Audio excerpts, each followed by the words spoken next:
বজবজে রান্নার গ্যাসের বটলিং প্ল্যান্টের শ্রমিকদের বকেয়া মেটানো নিয়ে গতকাল ব্যাপক উত্তেজনার সৃষ্টি হয়। বাইক ভাঙচুর, গ্যাস সিলিন্ডার থেকে গ্যাস খুলে বাইরে বের করে বিক্ষোভ দেখানো হয়। ঘটনাস্থলে বিশাল পুলিশ বাহিনী আসে।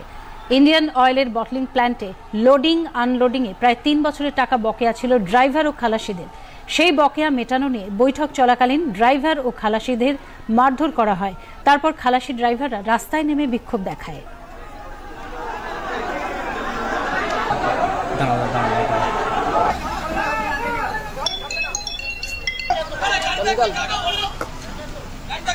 সকলকে বলা হচ্ছে, সব নেতাদের সকলকে বলা হচ্ছে, আমাদের দিকে কেউ দেখছে না। আমাদের পিঠ দেয়ালে সেটে গেছে, আমাদের দেয়ালে পিঠ সেটে গেছে।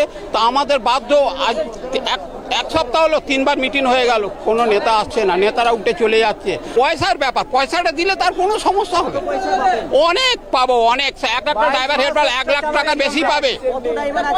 আমাদের 300 ড্রাইভার আছে, 300 হেল্পার আছে। আমরা সুস্থভাবে আমাদের আন্দোলন চালাচ্ছি।